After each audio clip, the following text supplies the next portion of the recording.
Tu comprends le français, mais quand tu arrives à la boulangerie et que la vendeuse te parle à toute vitesse, qu'il y a du monde derrière toi, là tu bloques. Salut, moi c'est Manon pour Hola la French Course et aujourd'hui je t'emmène à la boulangerie pour t'aider à comprendre le vrai français, celui qu'on parle tous les jours en France. On va écouter ensemble des extraits de scènes réelles, les analyser et je vais tout expliquer. Les mots utilisés, les expressions typiques, les tournures naturelles que tu n'as jamais apprises à l'école. Tu vas voir, tout va devenir plus clair et tu te sentiras beaucoup plus à l'aise la prochaine fois que tu iras acheter ton pain en France. Avant de commencer, j'aimerais te parler du sponsor de cette vidéo. Parce que tu sais, quand on apprend une langue, on passe beaucoup de temps avec des documents PDF, des articles, des exercices, des corrigés ou encore des CV et des lettres de motivation. Eh ben, j'ai découvert UPDF, qui est un outil super pratique pour travailler avec tous tes PDF. Avec UPDF, tu peux éditer directement ton texte, corriger une faute, ajouter une traduction ou même modifier un exercice sans tout réécrire. Tu peux aussi annoter facilement, surligner du vocabulaire, ajouter des notes en marge ou coller un petit commentaire pour ne rien oublier. Et ce que j'adore, c'est la puissance de l'IA intégrée.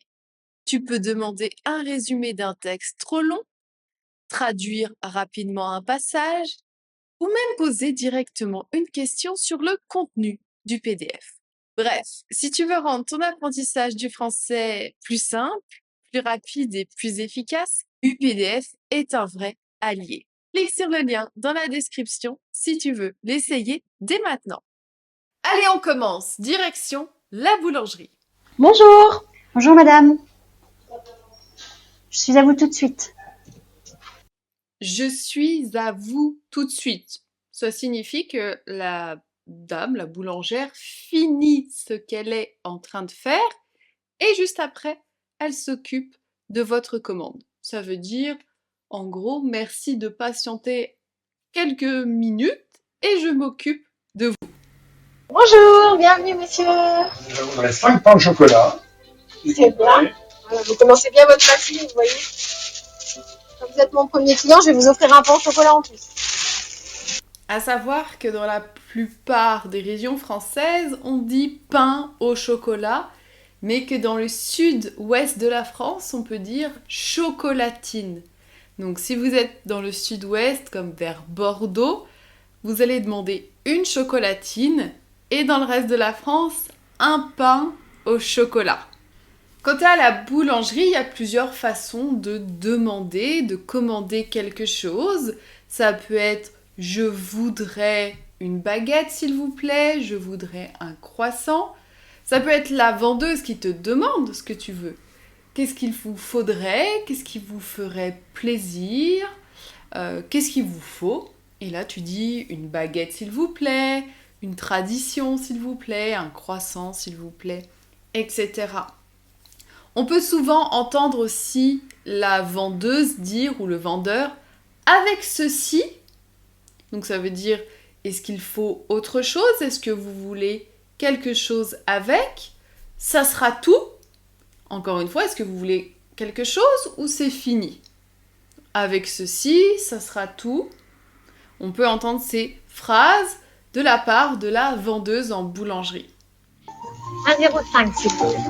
Quand on dit le prix, il y a plusieurs façons. Donc là, elle a dit 1,05. On peut dire donc c'est 1,05. On peut dire aussi 1,05 €. C'est la façon la plus courante. 1,05 €, 2,80 €.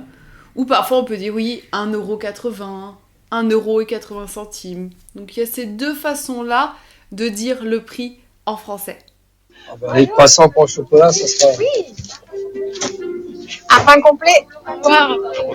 Un pain complet, donc il y a plusieurs types de pain. On peut avoir un pain, Un pain complet, c'est-à-dire qu'il est fabriqué avec de la farine complète. Bonjour. Juste un pain au chocolat? Comme quoi la vie, quelquefois. Hein. Et regarde. Et bon. Annie Finger? D'accord. 2 croissants pas trop cuits. Donc on peut demander à la boulangerie, que ce soit pour le pain ou là les croissants, que ça soit pas trop cuit.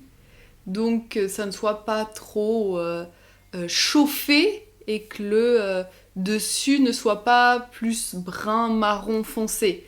Donc c'est un peu plus moelleux. Quand c'est trop cuit, c'est croustillant, ce qui est bon aussi.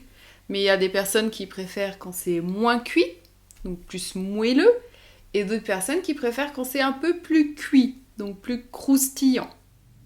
Bonjour. Alors, je vais vous prendre une baguette, s'il vous plaît. Une baguette ordinaire ou tradition? Une baguette ordinaire, s'il vous plaît.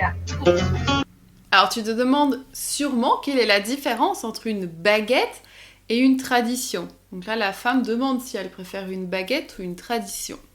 La baguette classique, elle est composée de farine, eau, levure et sel. Elle peut contenir des additifs, donc des conservateurs, des agents de fermentation. La baguette, elle est souvent un peu plus molle et plus blanche et aussi moins chère. La baguette tradition, la tradition, est composée seulement de farine, eau, levure ou levain et de sel. Il n'y a aucun additif, aucun conservateur. La tradition est un peu plus croustillante, avec un goût un peu plus prononcé. Et elle est un peu plus chère. Elle est en fait meilleure, donc si tu vas à la boulangerie, c'est mieux, selon tes goûts évidemment, mais au niveau de la composition, la baguette tradition est en fait meilleure. Dis-moi en commentaire quelle expression ou mot tu as appris aujourd'hui. Et si tu veux encore plus de vidéos comme ça pour progresser avec plaisir et en immersion, abonne-toi à la chaîne et active la cloche pour ne pas rater les prochaines vidéos. Merci encore et je te dis à bientôt pour de nouvelles aventures, en français bien sûr.